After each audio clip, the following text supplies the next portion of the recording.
वकील कांटे गड़वाए जा रहे हैं, उनके ऊपर गोली चलवाई जा रही है, उनको डंडे से पिटवाया जा रहा। वो परिवार के नहीं है, ये जुमलेबाज लोग हैं। ये लोग कब क्या बोल दे कोई भरोसा नहीं। माल्या उदाहरण है, विजय माल्या उदाहरण है। विजय माल्या इस चीज का उदाहरण बताया गया है।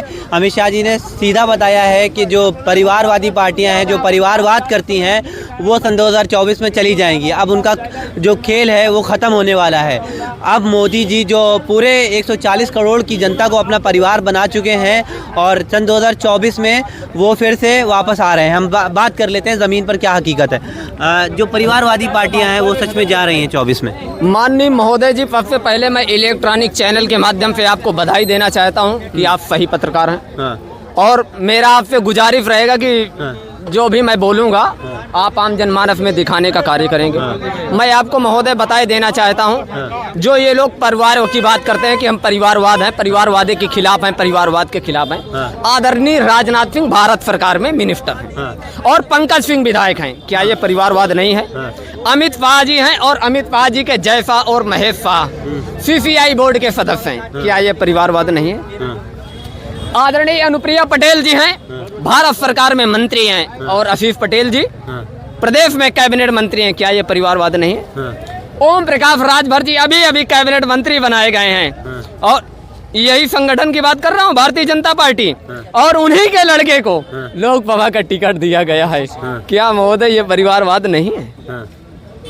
स्थितियां ये है कि मात्र ये पार्टियां जुमला करने वाली पार्टियां हैं, काम कुछ नहीं करने वाली। भारतीय जनता पार्टी बराबर घेरती है, विपक्ष को बराबर घेरती है परिवारवाद पर, तो कहीं ना कहीं ये सच है ना, तभी तो घेर रही है। ऐसा कुछ नहीं है भैया, ये लोग विनाश का नाम ही विकास कर दिए हैं, बाकी कहीं कुछ नहीं है। यदि विकास कोई किया है तो मैं बताए देना चाहता हूँ, आदरणीय राष्ट्रीय अध्यक्ष श्री अखिलेश यादव जी ने विकास कार्य किया है और वो तमाम प्रकार की योजनाएं लाए थे कि जो आप लोगों के मामले में जानकारी है, चाहे वो 108 एम्बुलेंस सेवा रही हो, चाहे 102 एम्बुलेंस सेवा रही हो, चाहे समाजवादी पेंशन रही हो, चाहे गरीबों नौजवानों के हक और अधिकार के लिए उन्होंने कन्याओं को 20-20 हजार रुपए देने का काम किया था। लैपटॉप योजना इन्होंने लागू करने का काम किया। ये स्टेडियम इन्होंने बनवाने का काम किया। ये सारी योजनाएं आप गिना रहे हैं, मगर जो भारतीय जनता पार्टी है वो ये कहती है कि परिवारवाद और जातिवाद समाजवादी पार्टी ही लेकर के आई है। ऐसा कुछ नहीं है भैया। परिवारवाद के मामले मैंने आपसे बताया कि आप पंकज सिंह विधायक नहीं हैं, आप कहिए विधायक हैं या नहीं हैं। उत्तर प्रदेश सरकार में विधायक हैं। अजब राजनाथ सिंह गृह मंत्री हैं, राजनाथ सिंह रक्षा मंत्री हैं, एक मंत्री और दूसरे विधायक। कैसे है भैया? अमित शाह जी मिनिस्टर हैं और उनके लड़का CCI बोर्ड के अध्यक्ष हैं। ये क्या है? ये परिवारवाद नहीं है। जयवीर सिंह जी हैं, MP हैं, परिवारवाद नहीं है। एक नहीं, मैं कई दर्जनों नाम ऐसे आपको बताए देना चाहता हूँ कि भारतीय जनता पार्टी में बराबर परिवारवाद है, इसमें दो राय नहीं है। ये आम जनमानस दूसरे लोगों के ऊपर आरोप लगा रहे हैं, बाकी यहाँ भी यथा स्थिति है नहीं। माल्या उदाहरण है, विजय माल्या उदाहरण है। विजय माल्या इस चीज का उदाहरण है। हिंदुस्तान के अंदर जब विदेश में बैठा था उसको पकड़ के ले आई हिंदुस्तान सरकार, वो भागा भागा घूम रहा था। जो है ऐसे लोग कुछ हैं जो भारतीय जनता पार्टी के खिलाफ उल्टा सीधा बोलते हैं। अब इन लोगों के पास कुछ मुद्दे बचे ही नहीं है तो बोलेंगे क्या? ये भारतीय जनता पार्टी के खिलाफ बोलते हैं। हाँ। आप साथ में हैं? बिल्कुल हो। अमेठी में उनको जानते हैं, स्मृति ईरानी को? बिल्कुल। स्मृति ईरानी को जानते हैं? स्मृति ईरानी जी को कौन नहीं जानता? आप जानते हो, हम नहीं जानेंगे? अच्छा, स्मृति ईरानी जी महंगाई के बारे में बहुत बोलती थी 14 से पहले। माला लटकाए रहती थी नींबू का और जो है कहती थी हाय महंगाई है महंगाई। क्या वो अंकुश लगा पाई महंगाई पर? देखिए, आपको एक चीज सच्चाई बता देता हूँ। मैं अब, आप पत्रकार हैं, मैं आपसे प्रश्न करता हूँ। जिस तरीके से आपका समाज बढ़ रहा है उस तरीके से महंगाई बढ़ रही है। आपने हो सकता है ये 30 रुपए की पहन रखी हो, लेकिन हो सकता है कुछ लोग हो सकते हैं इसको 3000 की पहनते हो, तो उनकी सुविधाएं होती। तो मैं स्मृति ईरानी के नाम काम बता दो, अमेठी में क्या काम हुए? स्मृति ईरानी जी ने जो काम किया, बराबर जाति। क्या काम किया है? उन्होंने बराबर जाति तो क्या काम किया है? वो बेचारी बराबर जाति तो है। अमेठी की जनता बोल रही जाति नहीं, झांकने नहीं जाती आती है। हम आपसे फिर कह रहे हैं, सुनिए, बताओ। ये अपना 5 काम गिना है और पहली बात ये कह रहे हैं कि भारत सुरक्षा है। भाजपा का नेता प्रमोद यादव मारा गया, अभी तक FIR दर्ज नहीं हुआ थाने में। ये लोग क्या बात कर रहे हैं? स्मृति ईरानी के 5 काम गिना दो भाई। सुनिए, 5 काम गिनाओ, घुमाओ मत। स्मृति ईरानी जी 5 काम गिनाओ, 5 काम गिनाओ। उन्होंने क्या काम नहीं किया? क्या काम है? बराबर जाती है वहाँ पे। हाँ। और सुनिए, 5 काम गिनाओ, मुद्दे से भटकना मत। हाँ, मुद्दे से नहीं भटक रहा। बताओ। आप लोग मत बोलिए, बोलने दीजिए। बताओ। बराबर महिलाओं के बीच में बैठती हैं, उनकी समस्याएं सुनती हैं, समाधान करती हैं। और जितनी भी योजनाएं, काम होता है, बैठना काम होता है। बैठना काम नहीं, उनके काम नहीं मालूम भैया, इतनी खोपड़ी खाए पत्रकार महोदय, हमसे काम सुनो। जो अखिलेश यादव जी जो काम। अबे यार, राजनीति ले तुम अखिलेश यादव, वहाँ पैसा मिलता है क्या पार्टी? हाँ बिल्कुल, तुमको पैसा मिलता है क्या? तुमको पैसा मिलता है ये पत्रकार। रुको एक मिनट, इसमें रुको, 5 काम बताओ। सुनो, दिखाते कहाँ? सुनिए, स्मृति ईरानी फिर चुनाव जीतने जा रही हैं। आज स्मृति ईरानी फिर चुनाव जीतने जा रही हैं। जाइए तुम बताओ, तुम बताओ। किसानों के लिए, सबके लिए। किसानों को अभी कल सरकार ने भाई हम सरकार से जुड़े, हम एक किसानों को बिजली फ्री कर दिया, सरकार ने गलत काम किया क्या? स्मृति ईरानी सरकार से जुड़ी, किसानों एक बिजली पार्टी से जुड़ी हुई है, किसानों को बिजली पार्टी सरकार ने के फ्री साथ कर दी काम कल करेंगे। मुख्यमंत्री जी ने। ये गलत काम है क्या? ये तो किसानों की बिजली फ्री कर दी। उत्तर प्रदेश सरकार ने किसानों को बिजली फ्री कर दी। कितना की बिजली फ्री हुई? हम किसान का बेटा है, ये बताए। हमारा मोटर पकड़ा गया, मैं 25,000 कनेक्शन पास कराया हूँ, 15,000 रुपया उनको 10,000 घूस देकर मैं कनेक्शन पास कराया हूँ। आज मीडिया के सामने कह रहा हूँ बिजली का। वो अभी 2 हज़ार का किसान खेती करने के लिए। तुम भारतीय जनता पार्टी की बड़ाई कर रहे हो, तुम 5 काम गिना दो स्मृति ईरानी के, सब देख रहे तुमको। स्मृति ईरानी ने महिलाओं के लिए जो है सब कुछ किया। और सुनिए, अमेठी में 5 काम ऐसे गिनाओ जो विकास हुआ हो अमेठी में। हम अमेठी के रहने वाले तो है नहीं भाई। बताओ भैया, इनको बता रहे हैं भारतीय जनता पार्टी के हैं। आप इलाहाबाद के हो। कह रहे हैं भारतीय जनता पार्टी ने बहुत काम कराए हैं। क्या काम किया उन्होंने? शौचालय बनवाया है बाबा, और कुछ नहीं किया मेरे ही बाप पे। लोगों को घर दे दिया, ऐसे लोगों को घर दे दिया। पहले घर नहीं मिलता था। नहीं, पहले पहले ऐसे लोगों को घर दे दिया जिनके पास खाने को नहीं था। मोदी जी ने ऐसे लोगों को घर दे दिया। मोदी जी ने मैं बताए दे रहा हूँ। प्रधानमंत्री के मामले में माननीय महोदय जी बताए देना चाहता हूँ। इंदिरा गांधी आवास ग्रामीण क्षेत्रों में इंदिरा गांधी आवास योजना चला करती थी, क्या घर नहीं देती? इंदिरा गांधी आवास योजना चलती थी 14 से पहले, घर नहीं मिलता था ना, उसका रिकॉर्ड निकालिए। और बताए देना चाहता हूँ। आदरणीय दिखा रहे, जनता बोल रही है, जनता बोल रही है, जनता बोल रही है। अखिलेश यादव जी ने लोहिया आवास देने का काम किया था, जिसमें 3.5 लाख रुपए मिला करता था। लोहिया आवास 3.5 लाख रुपए मिला। ये फालतू चिल्लाने वाले लोग हैं, गरीब किसान नौजवानों के हक और अधिकार की आवाज को दबाने वाले लोग हैं। हम बुलाओ कि हम तो 5 नहीं, हम तो 10 काम गिना सकते हैं।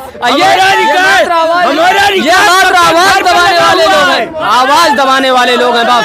चिल्ला करके नाम बदलने वाले लोग, आवाज दबाने लोग। यदि टीवी ने आप 5 काम गिना दीजिए भाई। हम कह रहे हमारा रिकॉर्ड काम गिनाइए अमेठी में क्या हुए। क्या 5 काम? देखिए, पहली चीज तो स्मृति ईरानी जी जो हैं वो भारतीय जनता पार्टी की नेता हैं। अरे वो सबको पता है। सुने, वो बराबर जाती हैं वहाँ पे। 5 काम गिना भाई। उन्होंने क्या नहीं किया? महिलाओं के लिए सुरक्षा किया।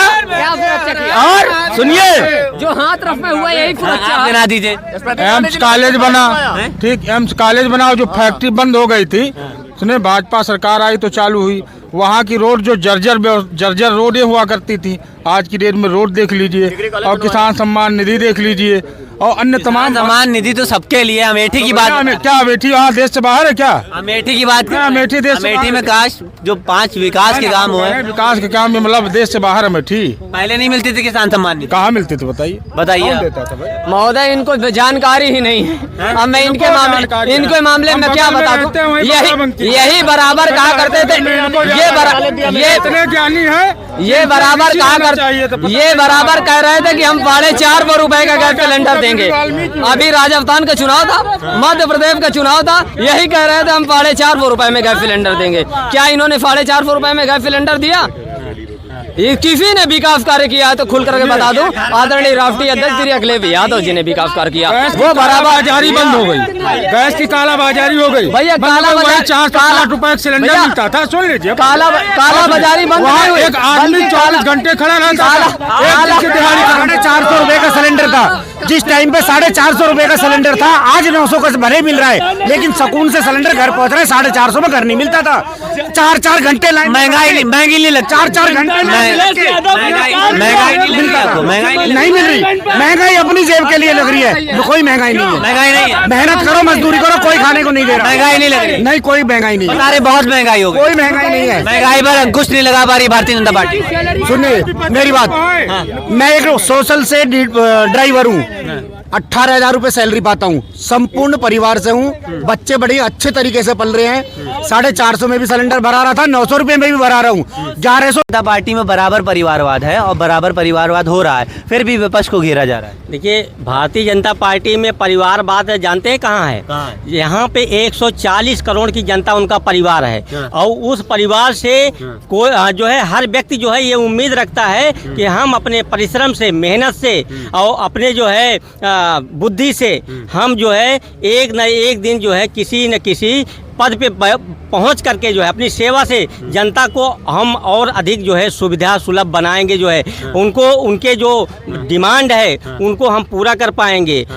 इसलिए जो है उनका जो 140 करोड़ का परिवार है जो है वो जो है देश हित में और लोगों की भलाई के लिए काम कर रहा है। 140 करोड़ के लोगों को काम कर रहे हैं मोदी जी, बहुत अच्छा काम कर रहे हैं। किसान उनके परिवार के नहीं, मणिपुर उनके परिवार के नहीं थे लोग, आए तो वो चीज जो सुल्तानपुर के नहीं थे, देवरिया के नहीं थे उनके परिवार के लोग। ये छात्र अभ्यर्थी जो आए थे, जो पर्चा लीक हुआ, वो परिवार के नहीं थे, और जिनके ऊपर डंडा गोली और खील कांटे गड़वाए जा रहे हैं वो परिवार के नहीं हैं। ये कहाँ के हैं? ये बताएं, कहाँ विदेश के हैं ये लोग?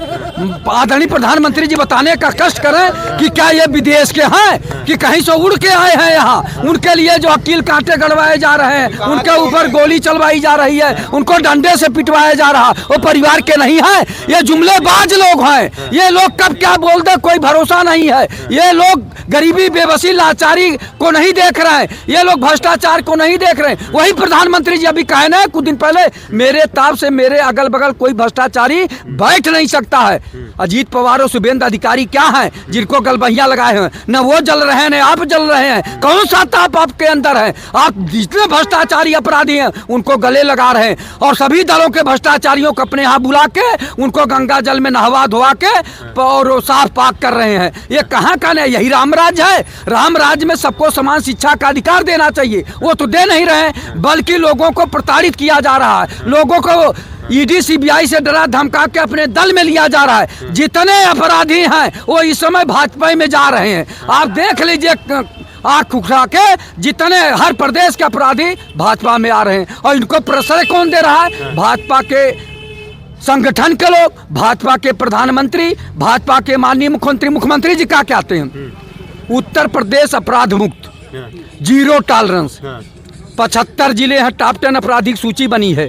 750 अपराधी अभी भी हैं लिखा पढ़ी में। उनके ऊपर कब बुलडोजर चलेगा? उनको कब जेल भेजेंगे? उनकी संपत्ति कब जब्त करेंगे? हाँ, 2-4 लोगों के ऊपर कार्रवाई किए, उनका स्वागत है, उनका हम लोग हृदय से स्वागत करते हैं। लेकिन जो 750 अपराधी अभी लिखा पढ़ी में, उनके ऊपर कब बुलडोजर चलेगा?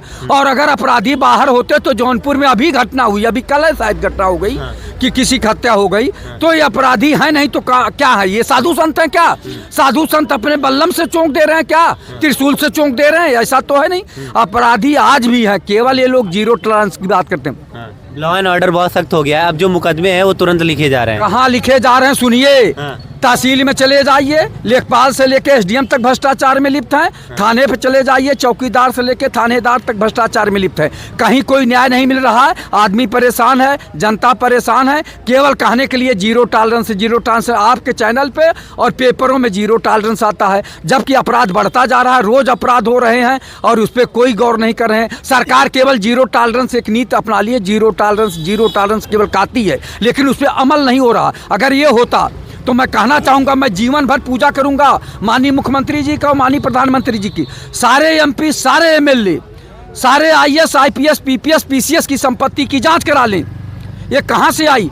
6 फार्चूनर एक लोगों के पास है। बड़े बड़े घर लखनऊ में है, नोएडा, गाजियाबाद और नैनीताल में बड़े बड़े घर हैं, और उसके साथ साथ बड़े बड़े कृषि फार्म हैं। ये कहाँ से आए? और इन्होंने स्कूलों में, किसके स्कूल में इन्होंने जो है विधायक निधि दिया है, ये भी जांच कराएं। और जिस स्कूल को दिए हैं कै कमरे पे उसको जो है, कितने कमरे पे उसको मान्यता मिली थी, इसकी जांच करा दें। अभी दूध का दूध और पानी का पानी हो जाएगा, इनके भ्रष्टाचार का खुलासा हो जाएगा। और ये राम राज्य की बात करते हैं, राम राज्य में अगर कायदे से ये लोग जांच करा दें तो ये सोने का चिड़िया हो जाए भारत। लेकिन भारत को राम राज्य बनाने के लिए नहीं बने हैं, ये केवल अपना राज्य बनाने के लिए है। राम के सहारे अपना राज्य। मर्यादा पुरुषोत्तम राम जी जो है कहे थे, रघुकुल रीति सदा चली आई, प्राण जाए पर वचन न जाई। और यहाँ रोज वचन को तोड़ रहे हैं। कहते थे 75 पार किसी को जो है टिकट नहीं मिलेगा, और 75 पार के जो है टिकट दे रहे हैं। वही है लोग ने, आपने सुना होगा टीवी चैनलों पे कि 75 पार की उम्र को किसी को टिकट नहीं दिया जाएगा। ये भाजपा है, यही भाजपा है। तमाम 75 और पार लोगों को टिकट भी दे रहे हैं, और जितने भ्रष्टाचारी हैं उनको दल में मिला रहे हैं। तो कैसा इनकी नीत और नियत, और इसको सब जनता जान चुकी है। ये तो बड़ी समस्या बता रहे हैं भारतीय जनता पार्टी में बराबर भ्रष्टाचार हो रहा, बराबर सब कुछ, कोई जीरो टॉलरेंस की सरकार नहीं, कोई नियम कायदे कानून नहीं है, सब वैसे ही चल रहा है। देखिए, ऐसा है कि जब आदमी बहुत लंबे समय तक इन सब चीज़ों को देखते आ रहा हो तो उसको विश्वास नहीं होता है कि परिवर्तन कैसे हो रहा है। वो कुछ दिन तक उसी मद में बना रहता है। इसलिए अभी धीरे धीरे इनको भी समझ में आएगा कि परिवर्तन कैसे। हम बताएं आपको, यहाँ से अगर सुल्तानपुर जाना होता था तो पहले तो लाइट वगैरह उतनी नहीं रहती थी जो है, और यहाँ से सुल्तानपुर कम से कम 5 से 7 घंटे लगते थे। अब बैठिए तो कम से कम 2 घंटे में आप सुल्तानपुर पहुँच जाएंगे। ये जमाने में बना था, वो अखिलेश जी के जमाने में बना था, यहाँ के माननीय मुख्यमंत्री थे। ये झूठ बोल रहे हैं। सुनिए, 10 साल का समय कम नहीं होता है, 10 साल का समय बहुत होता है। कुछ न करते तो भ्रष्टाचार को खत्म कर दिए होते और बेरोजगारी की समस्या खत्म कर दी। इन्होंने कहा था 2 करोड़ लोगों को प्रतिवर्ष रोजगार देंगे, देश से भ्रष्टाचार समाप्त करेंगे, देश से महंगाई समाप्त करेंगे, और विदेशों में जमा काला धन लाके देश में खुशहाली लाएंगे। कितना लाए ये भी नहीं बताए, और ये भ्रष्टाचार पे कहां तक अंकुश लगाए ये बताने का काम कर रहे हैं प्रधानमंत्री जी। केवल मन की बात करते हैं, जनता की बात नहीं करते।